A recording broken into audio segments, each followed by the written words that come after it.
Okay, so welcome everyone to Lancashire LGBT's third LGBT plus mental health hour. My name's Beth and I'm the community support worker at Lancashire LGBT. And today I'm really excited to be speaking with Matthew Pearce from the Share Psychosexual Service. So the name of this session is Accessing Support for Sex and Relationship Problems and Gender Issues. And we're going to be looking at a range of different issues. But firstly, just for those who haven't joined our mental health hour before, we set it up earlier this year, and the purpose of it is to give a space to discuss LGBT plus mental health, because we feel that there's lots of intersections that are really important and often ignored actually, and that it's really important to look into those and to invite, guest speakers, experts in the field who can speak to that really. It's also an opportunity for people to become educated about LGBT plus mental health and maybe take something away from the session that can help them with their own mental health. So Lancashire LGBT are a pan-Lancashire charity, and we work all over the county to ensure that LGBT plus people of all of the spectrum are happier, healthier and better connected.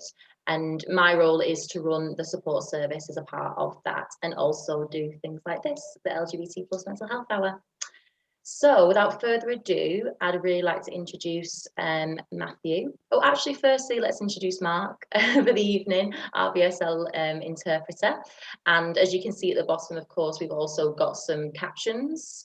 And later when we upload it to the YouTube, we'll also have those captions on as well to make it more accessible. Okay, so with Matthew, Matt has been working for Share for the past 9 years. He's a senior psychosexual psychotherapist and provides therapy in Accrington even, Preston and Burnley. Therapy is his primary role, but he's also a clinical supervisor. He sometimes supports psychosexual therapy students with their placements, and outside of Share, he does some lecturing on the MSc Psychosexual Therapy course at the University of Central Lancashire. So hi Matthew, welcome. Hi Beth, thanks for the introduction. It's okay, it's quite all right. Really happy to have you here today. Yeah, happy to be here. Good. So let's just get into it because there's actually so much to talk about in terms of Share. But I think let's just start at the basics for people who don't know. Could you just give us, an explanation of what psychosexual therapy is and what that looks like? Yeah, absolutely. So, as you said, the service that I work for is called Share, and Share stands for Sexual Help and Relationship Enhancement. And psychosexual therapy is an evidence-based treatment for people that have sexual problems and also relationship problems. So it's a form of psychotherapy. And initially, when somebody is referred in for psychosexual therapy, they meet their therapist, like me, and we do an assessment of the problems that they've been experiencing. Assessments, when it comes to sex and relationship problems, can take longer than an average session because by nature, a sexual problem tends to be multifactorial. So there's never usually one reason why somebody has a concern or a problem with sex. It might be that there are medical factors, psychological factors, and also social factors that can contribute towards the problem. So during the assessment, the therapist will be asking lots of questions to ascertain what those contributing factors are. And some of the questions are quite personal, obviously, but the therapist will understand that and attempt to make the client feel as at ease as possible under the circumstances. Once the therapist has gathered the information that they need, they will put together something called a formulation.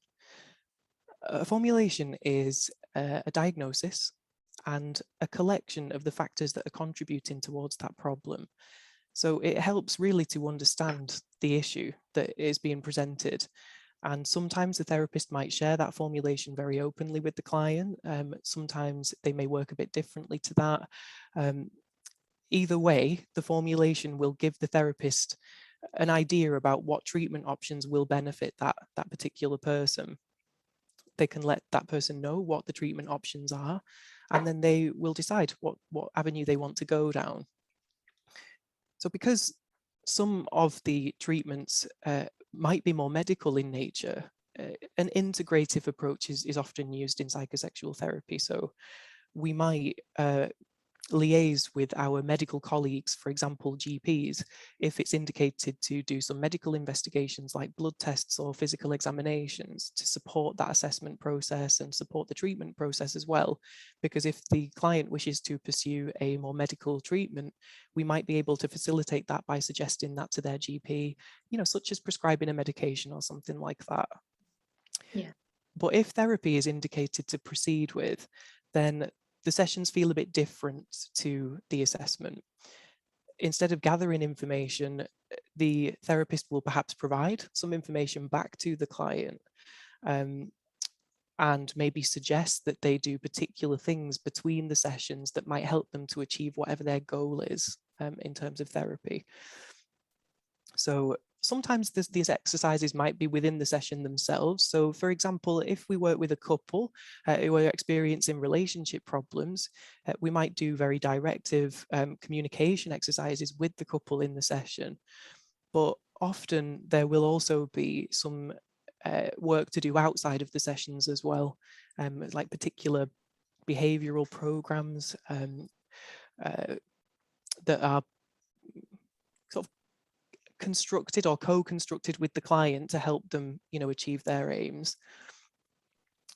I'll give you maybe an idea about the sorts of problems that we help with, just to put it into a bit more context. So, Yes, definitely.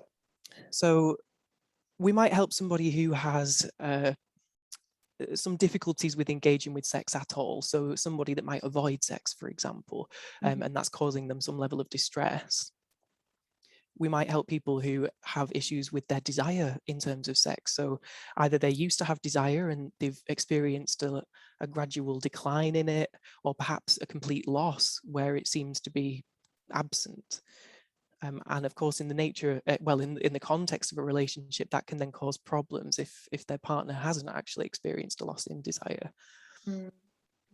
We might help sometimes with arousal issues. So that could be the more subjective type of arousal. So difficulty with feeling turned on or being able to connect to those sexual thoughts.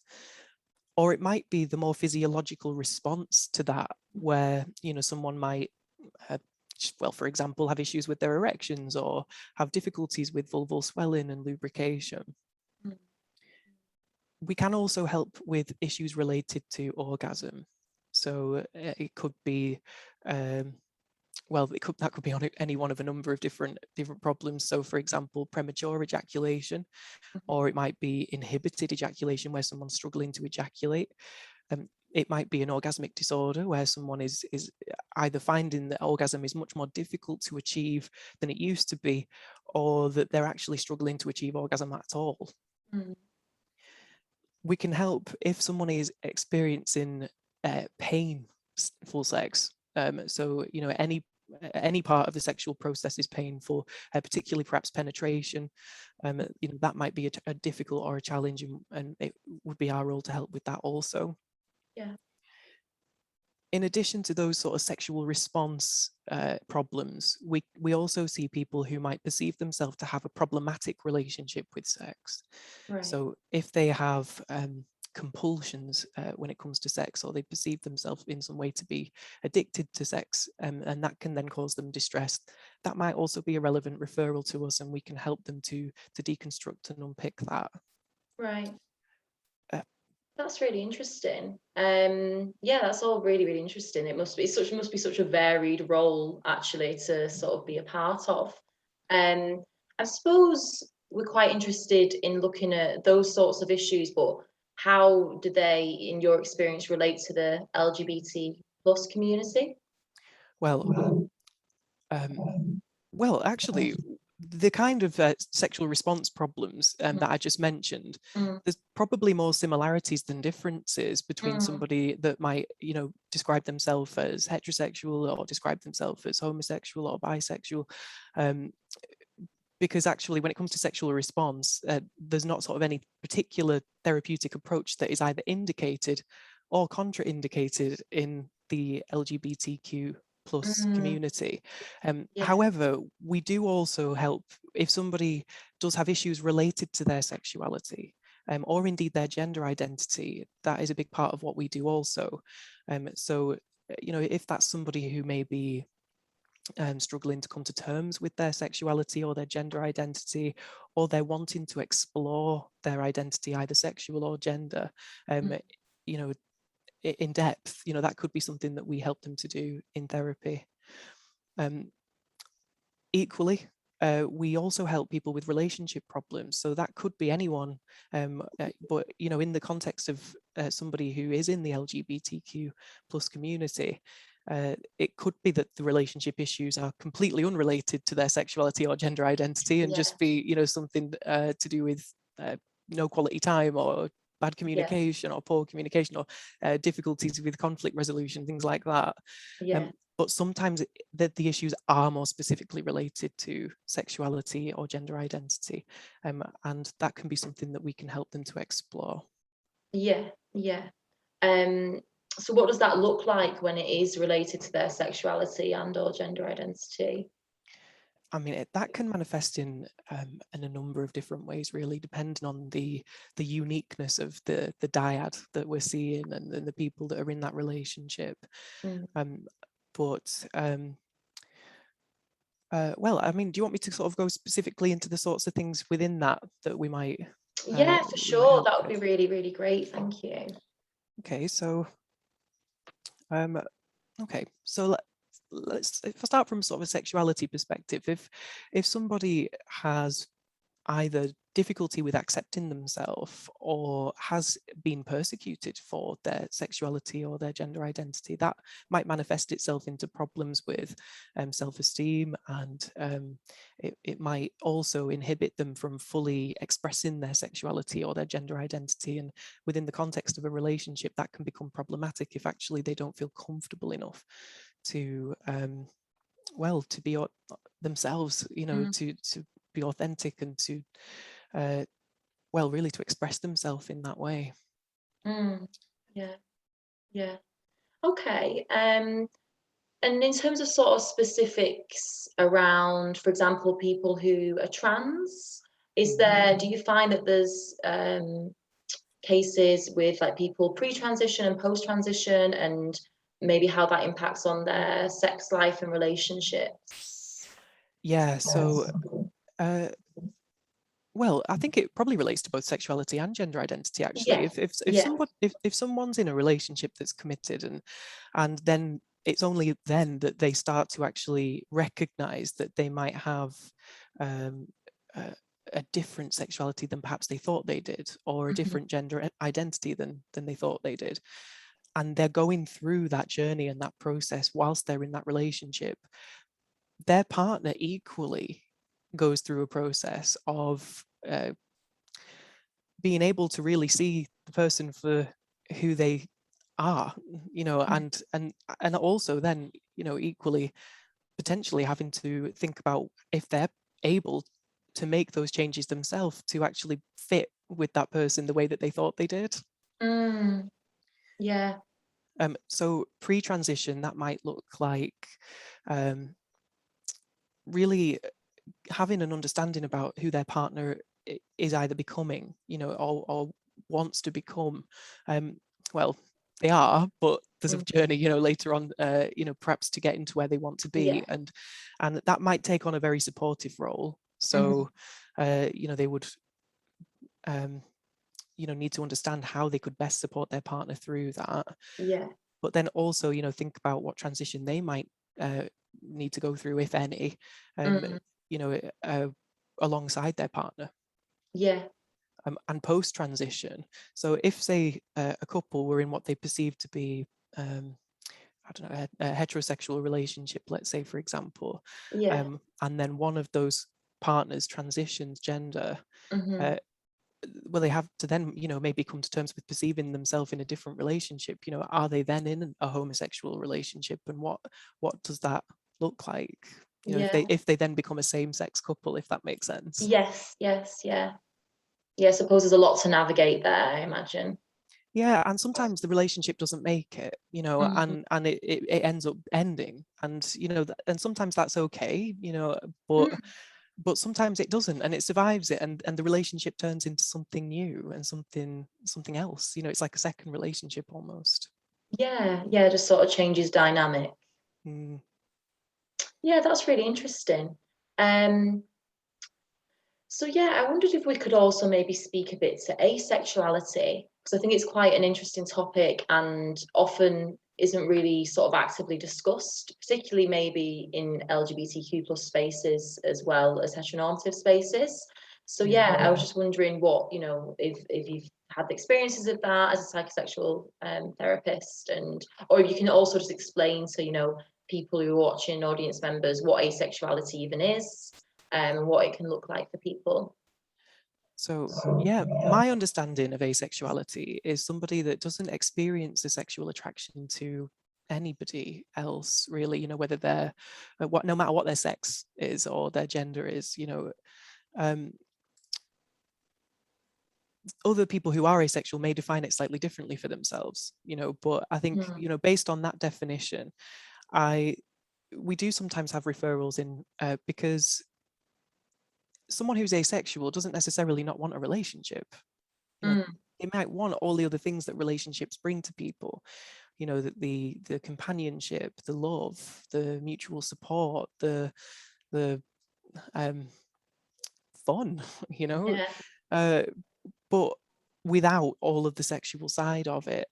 And so, if they, you know, want to be in a relationship with somebody who doesn't perceive themselves to be asexual as well, that can then be a challenging thing to navigate, because if the other person does have a sexual attraction to them, the asexual individual, Mm, then they will either have to come to terms with the fact that then they're not going to have a sexual relationship, mm, or think about ways that they can manage that, yeah. because you know I think the asexual individual is unlikely to want to engage with sex. I mean, some actually may, you know, may do it, but you know, I think it without that attraction there, it may be a bit more challenging. Yeah, yeah.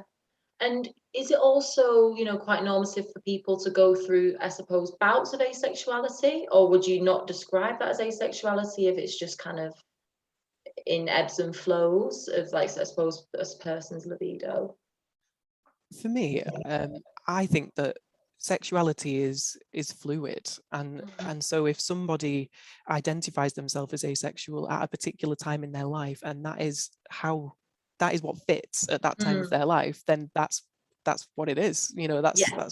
that it's their it's very much about their own perception of themselves. And but if that does change over time, then it, you know, it could be that they choose to express themselves sexually then in a different way, and it might be that if they did then experience some kind of sexual attraction, that they wanted to act on that.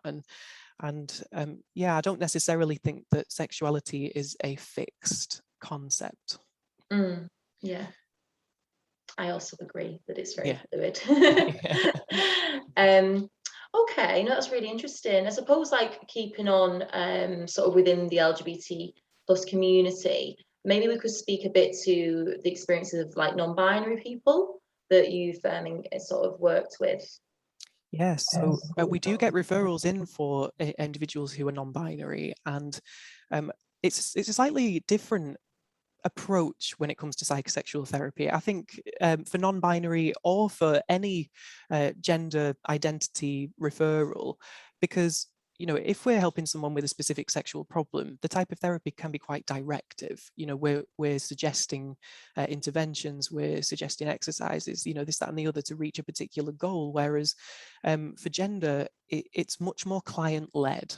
Mm, So somebody might come to therapy and they want to explore, for example, social transition. You know, mhm, how, you know, how do I go about changing my name, my pronouns? How do I get people to see me as I am? You know, how do I be resilient to people misgendering me and not, you know, not understanding the process that I'm going through? mhm, And so, you know, we would basically go with whatever they felt it was easy, or not easy, certainly not easy, mhm. whatever they thought it was best to explore and examine. Yeah. So for someone that's non-binary, um, it's very much that approach. And I think some of the approaches that I might suggest perhaps for therapy with a non-binary person is maybe examining each system in their life. So their role as a partner, for example, their role maybe as a parent, their role as a professional, their role within their family, their role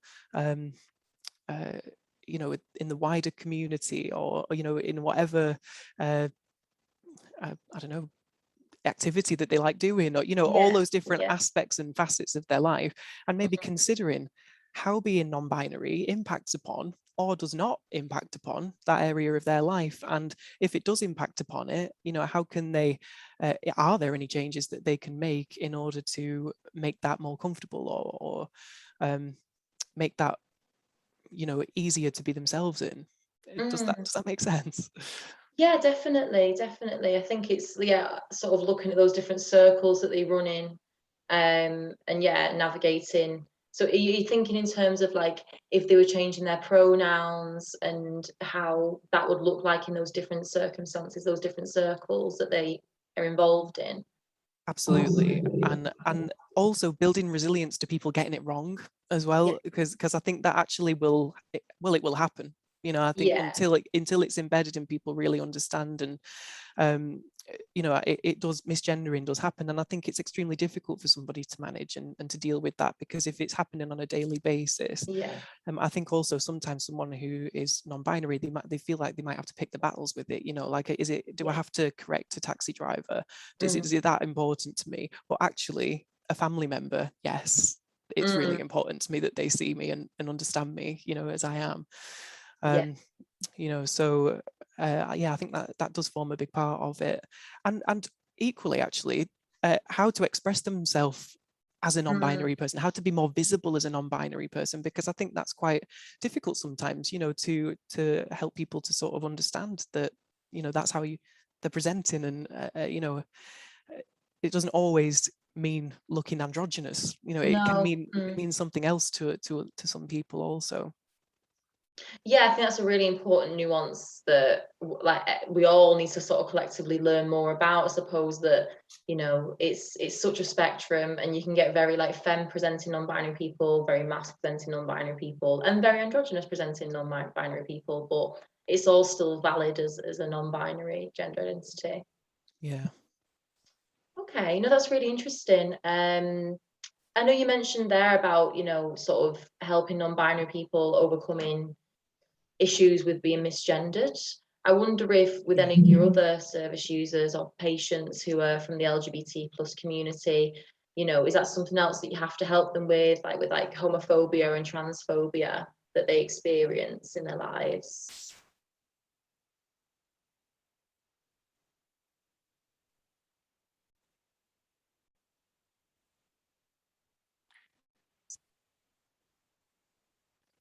Sorry, Beth, it went a bit robot-y then. Like, would you mind just repeating what you just said? Yeah, I think my internet just cut out. I'm very sorry about that. So yeah, I was All just right. asking about in relation to, you mentioned about helping people who are being misgendered. So I Yeah. wonder if any of your other service users from the LGBT plus community, you know, have faced transphobia and homophobia, and obviously what kind of impact that's had on their mental health and how you would support someone going through that. Oh, 100%. You know, I think there's many people that are gay or bisexual or trans that have experienced some form of persecution, bullying, you know, potentially even abuse, Mm, because of those things. And that is exceptionally difficult to deal with, because actually that might be um, something that they have inside them already.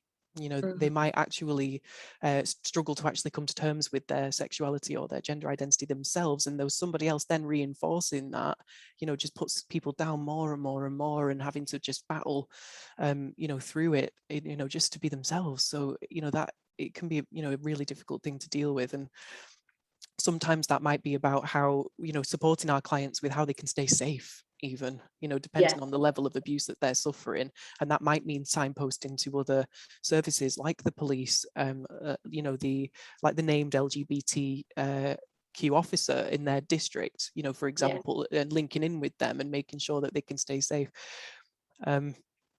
If it's a, you know, slightly less severe, you know, still impactful, but like, you know, things like being misgendered, you know, it can be about building resilience, but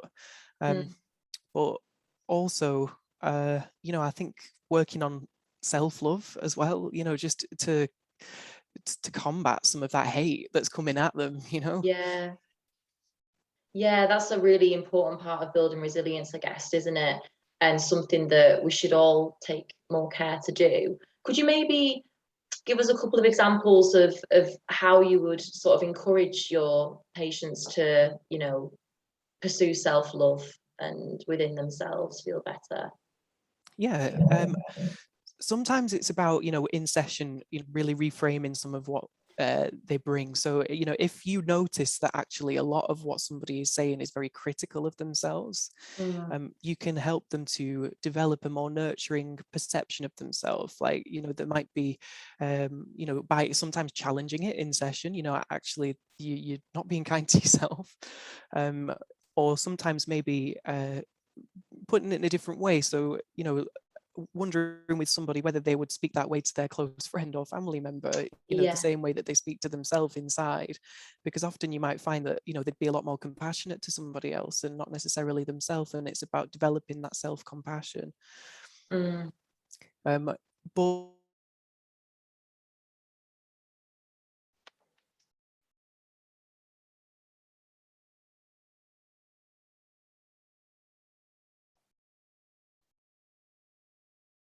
organisations such as Lancashire LGBT, who have lots of fantastic support groups and, you know, you know, groups where you can swim and exercise and meet people and do those things that actually do help you to feel good about yourself as well. Yeah.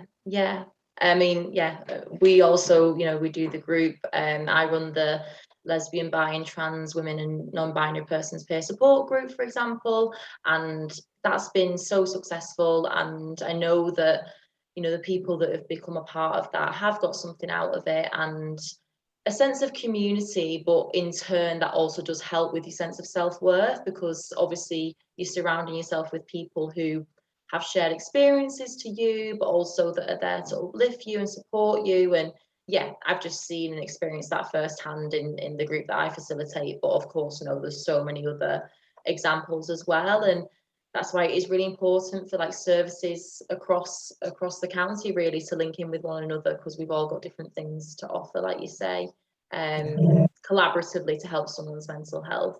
Yeah. That's really good. Okay. I'm sort of interested as well, you know, just in terms of overall in the role, because it's so varied, and like you say, there's lots of issues that have similarities across both heterosexual people and queer people. But what do you find that are kind of the sort of biggest challenges sort of with that role in general? Which role, sorry? With your role, I suppose, as the psychosexual therapist, really. Biggest challenges. So, what, like just in this kind of job role as a whole, or with a working with a particular population? Yeah, I mean, if there's any sort of similarities in working with like the heterosexual community and queer communities, or yeah, there's points of divergence as well. I think that's really interesting Oh, to speak to. I see, right. So yeah, the similarity aspect, I was really referring to, you know, what I was saying at the beginning about issues with desire or, you know, arousal and things, and actually some of the formulations, let's say, for somebody who's heterosexual might be very similar to the formulation of someone who's bisexual, very similar to someone who is homosexual, or transgender. Yeah. But, you know, I think from a putting the medical stuff aside, you know, Yeah. I think that the more psychosocial stuff, you know, I think sometimes it can be issues related to upbringing, you know, past events that can have impacts on someone in the present. It might be that they've experienced difficult relationships in the past, and then that's having an effect on them in the present. sometimes it's very much in the here and now, so it might be within the relationship that they're in, communication problems, and a big thing about what we deal with is performance anxiety. It's on so Mm, many formulations, because as soon as somebody identifies that they might have a sexual problem, the worry, the concern, the anxiety about that mm, happening again, it means that the next time they embark on a sexual encounter, that's all whirling around their mind, and they're not in the moment, they're not in the present, and ultimately that makes the problem reoccur. yeah, So it can become, something um, that perpetuates itself. yeah. So it Uh, seems like a hard cycle to break. yeah, I think particularly for things like sexual pain, because pain causes anxiety. You're worried, am I going to be in pain, is it going to hurt, and Mm, then therefore you tense up, you feel anxious, and then it hurts. So the yeah, two things point directly at each other, and just sort of feed into each other, really. yeah, yeah. And that's yeah, it sounds quite difficult, really. Um, yeah, and is there anything else on that in terms of, I suppose, like you say, similarities and differences? um, I suppose it's difficult to break it down to kind of like into two halves, or even four, or even maybe six, because I think Yeah. each person, Mm, um like, if I were to ask one person, what is good sex, mm, they could give me an answer, but I could ask, another 500,000 people and not get the exact same answer. you yeah, know yeah, and yeah. it really isn't for anybody, not me, not any professional, not anyone, to tell somebody what good and bad sex is. Mm, It's much too subjective for that. I mean, with yeah. the obvious exceptions of non-consensual and abuse and things like Mm, that. hmm. It really is such a unique construction, and that's one of the really wonderful things about sex, I think, because uh, you know it, it really is just idiosyncratic. Yeah, yeah. That's a really good sort of learning to take away from this session, really, as well, that like there's not as many sort of divergences or differences as we think, and especially when it comes to sex. So yeah, like the sort of crossover is more than we think, I suppose. Yeah. But that's really interesting. I also am just wondering as well, in terms of like maybe slightly younger people, like 16 to 18 year olds, are they people you would work with, or? So we are an adult service, so we Mm, would only work with 18 to, well, there's no upper age limit. yeah, Um, uh, However, specifically for gender identity, we yeah, will see 16 to 18-year-olds. And the reason for that is that if someone is questioning their gender identity, and it might be that in future they wish to be referred to a gender identity clinic yeah, to pursue some sort of treatment, whether it be full transition, whether it be partial, whether it be just, to explore it further, yeah. there's such an enormous waiting list that we would not want anyone to have to wait until they're 18 to get Mm, that referral in. So we'll see somebody to assess them, to support their GP with referring them to the GIC so that they can get on that waiting list. Even if by the time they're seen, they're in a completely different place and they don't want the appointment, I think it's important that they get on that list, because it's so protracted, and that waiting list can be a very, very difficult time for people to really um, to deal with and know what to do with that time, really.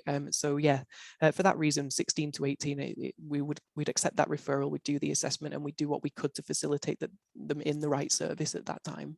right, that's really good. And yeah, of course, like, as professionals in the field, we know how long the waiting list can be. Yeah. And how difficult, yeah, like you say, that time can be for someone whilst they are waiting. And actually, with psychosexual in share, sometimes we have multiple episodes of therapy with the same person, Mm, because that is such a long process. Let's say we get a referral when somebody is just questioning and they don't know, and we might yeah, help them explore at that point, and then they're discharged. And then over 12 months later, because actually in our service you can't be re-referred within a 12-month period, mm, but if that 12 months had elapsed and they thought they could do with more help, at that point they might get referred in. Let's say at this point they're in a completely different place. They've socially transitioned, yet they haven't yet managed to start any interventions like hormone reassignment or anything like that. And so, you know, they wanting to know, how can I be sexual? How can I be in a relationship? How can I deal with this social transition? Will help them then at that point in their transition. And then actually another 12 months, maybe longer, has elapsed. Let's say they're post transition. They are exploring their new body, their new potential sexual relationship. They're you know, maybe needing some support at that point to well, to sort of look at that really, and we might then help them then. And so you know, there could sometimes be multiple episodes of care just for one person when it comes to the gender pathway. Right, okay. So there's no sort of limit, like people can be referred back into your service and access the support? They can be referred multiple times, just with that only caveat that it can't be within 12 months of their Yeah, previous discharge. I see.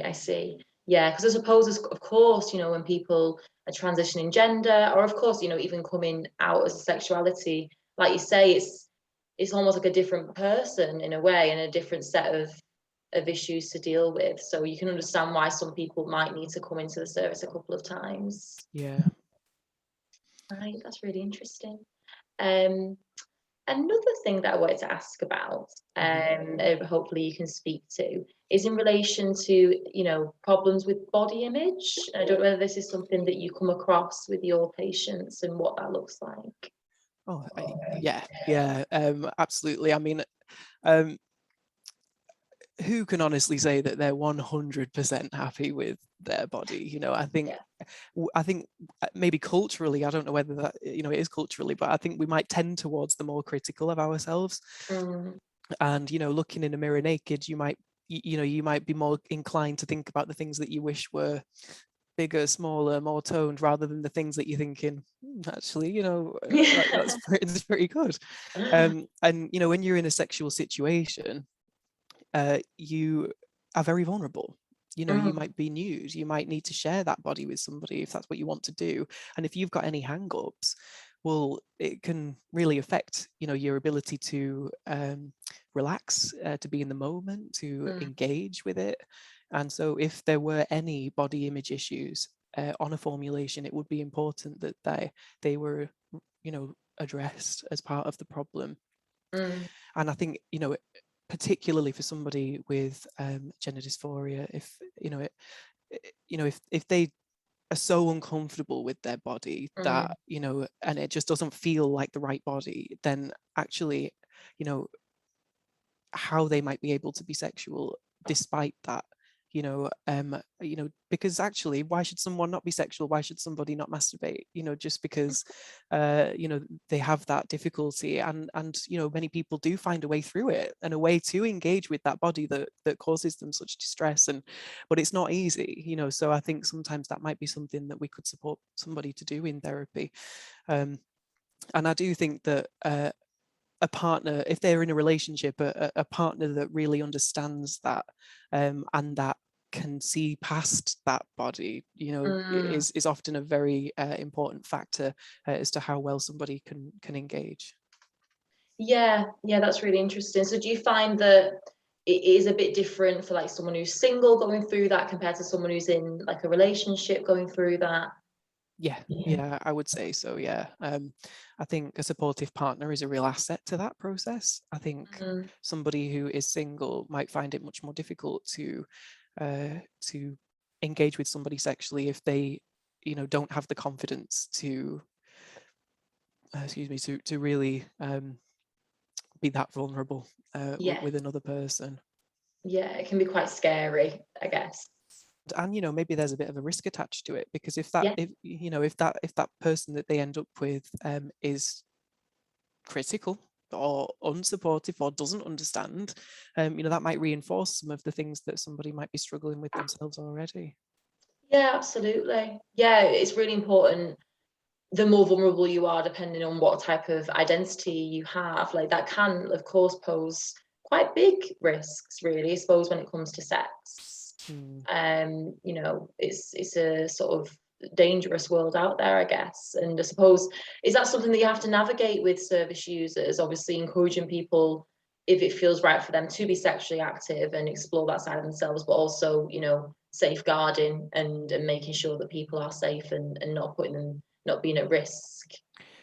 Safeguarding is at the forefront of what we do Mm, with all of our clients. We're forever mindful of keeping our clients safe and helping them keep themselves safe. yeah. And you know, so if we identify any kind of risky situation, we will be flagging that up and we'll be doing our best to support them.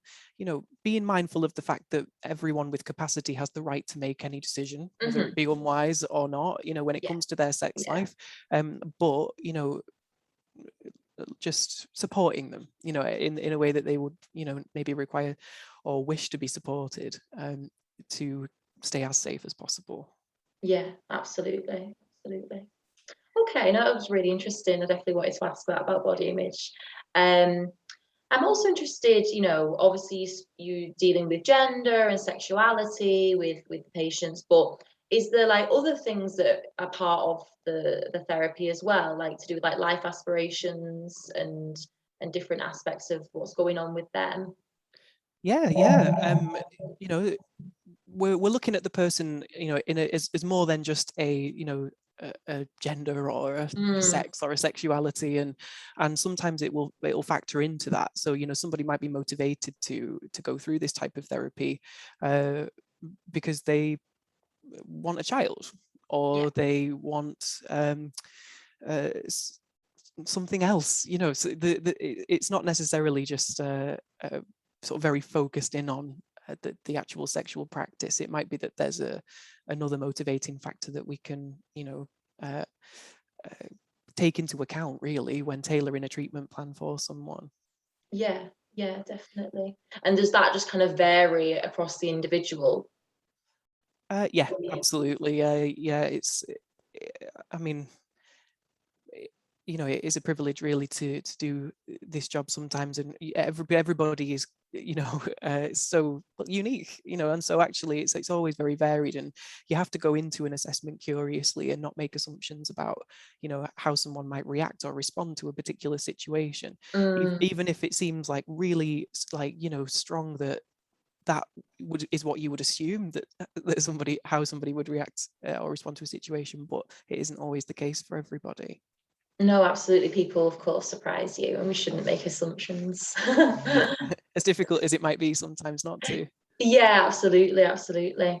Um, okay, and I know that you mentioned a bit about the gender identity clinic, Yes. but I think that it'd be maybe good to sort of touch on that again. Like we work with a lot of people, obviously, who are accessing that support or have been through that system, that process.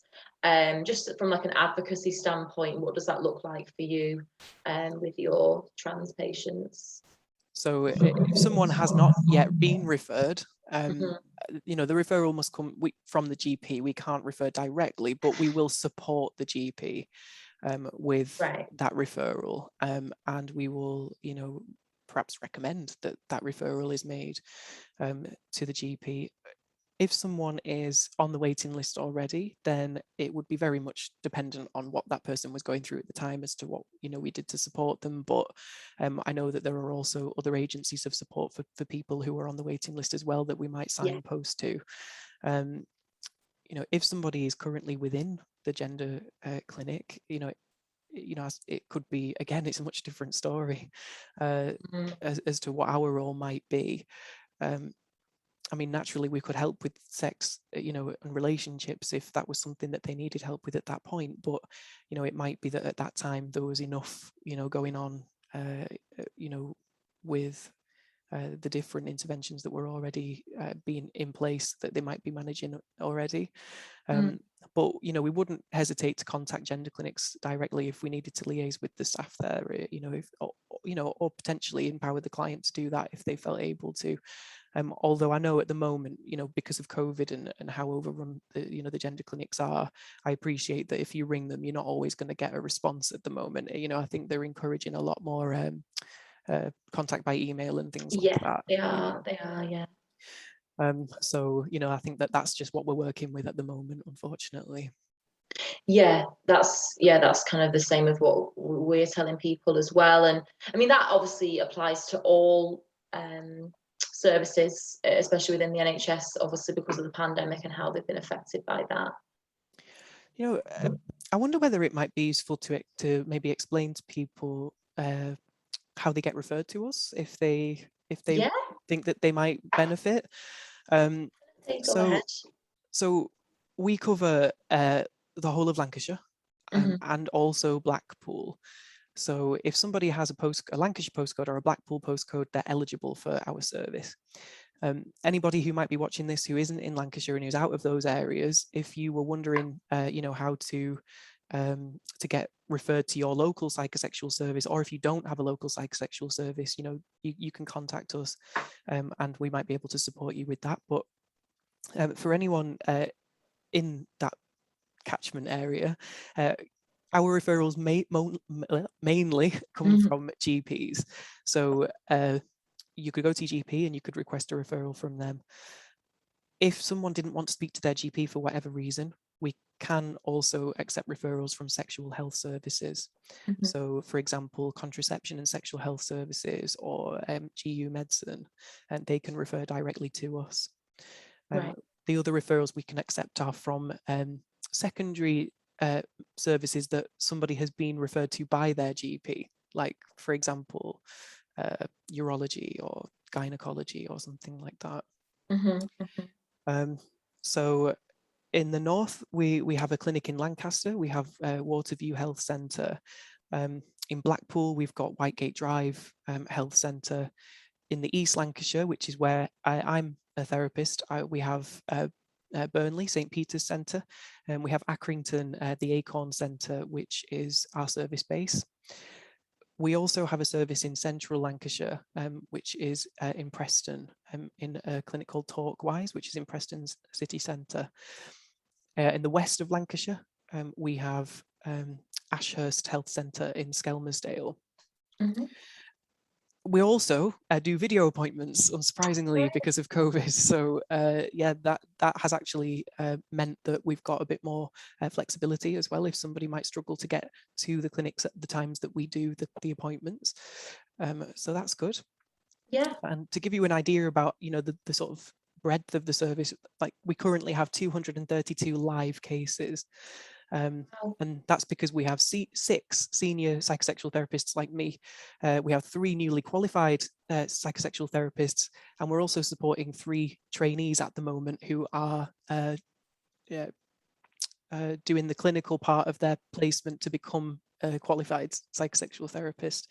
And we've got an admin team of 4. So we're a pretty big service for a psychosexual service. And waiting lists, I mean, actually, I don't know whether I should mention waiting lists, because this is going to go on YouTube and it might change by the time somebody watches it. Well, as of currently, mid-August 2021, we can speak to the waiting list. So at the moment, Blackpool is probably the longest. It might be about 23 weeks. But in the west is probably the next longest, about 10 weeks. In the east of Lancashire, maybe about 6 weeks, but everywhere else there's a very minimal wait currently, so somebody could be seen rather quickly if they did get a referral in the other areas at the moment. That's good to know. Yeah, so yeah, if somebody was wondering, they wanted maybe to have a conversation with somebody from our team to see whether or not their particular situation would be relevant to be referred in, then they can contact our office on 01254 283 33, and they can speak to one of the team or leave a message and we'll get back to them. Okay, yeah, that's good to know. Thank you for sort of giving that, signpost there. And yeah, if anyone's watching and is even just thinking that this service that we've been speaking about for the past hour would be useful to you, then do just reach out, because that's what you're there for, isn't it, Matt? Yeah, absolutely. Okay. I'm just conscious of the time now. We've got about 5 minutes left. I just wanted to see if anyone who is in the audience does have any questions for Matthew. If you can either unmute yourself or you can put them in the chat, but also no pressure if not. Yeah, I appreciate it. Might be a topic that people don't wish to post questions about, but they're welcome if anybody does have them. Yeah. suppose. Okay, if not, that's that's totally fine. I was also just gonna say, Matt, before we went, if quickly you could touch on maybe how the pandemic has perhaps affected your service in any way. Absolutely. So the pandemic has put a real pressure on relationships. Couples have either been locked together or they've been unable to see each other. So that I think could predispose couples to having arguments and potentially having some problems. And so that I think is one way that it's affected us, because people might be experiencing those issues. From a business continuity perspective, we've had to start video sessions, and really I think the pandemic's been quite good for that, because we never used to offer that, and now we do, which is an additional thing that might make it more accessible for somebody who previously wasn't able to access the service. I could also mention that during the pandemic, domestic violence has gone up significantly, and I think that's a real concern in relationships. And I know that there are a lot of supportive agencies out there for anybody who might be suffering with that, or who is suffering with or has suffered with it. And actually maybe I could email you some of those and we could put them somewhere or something, for anyone who might have just watched that and wonders what those support agencies are. Yeah, absolutely. We can put something in like the caption of the YouTube video. I think it is really important, and it's a really important point, just to raise about domestic abuse. It has exponentially increased during the pandemic, and of course impacts the LGBT plus communities. And we should really pay attention to that, and there is support out there for people. Yeah, I'll get those over to you. Yeah, no problem. Okay, just have another little look in the chat. I don't think anything's been put in, but just in case. Just some feedback. Really good presentation, very informative, so thank you, Hannah. Okay, well, I think if there's no other questions, then we'll bring it to a close. But I just want to say a big, massive thank you to you, Matthew, because I thought that was so informative and really insightful. And I think that these discussions around sex are something that we should be having more often, because they're very healthy and it shouldn't be a taboo in any way. So thank you for sort of bringing it to the table in such a, like I said, informative, insightful way, really. I think it's been really great to have you. Oh, thank you. Thanks for inviting me. No problem at all. And of course, thank you to Mark for being our BSL interpreter. Thanks, Brilliant, Mark. as always. Yeah, thank you, Mark. And thank you to everyone who's come this evening. We hope that you've enjoyed it. We hope that you've taken something away from it. And of course, next week, when this is uploaded to the YouTube, you're more than welcome to share it as widely as you like with anyone that you think might benefit from it. And as Matthew was saying before, there's information in this session about how to get in touch with Share if you need help with any of those psychosexual issues. And as always, of course, you can get in touch with us at Lancashire LGBT if you've got any other more general gender and sexuality issues. So thank you very much, everyone. Thank you. All right, thanks, everyone. Take care and have a good evening. Bye.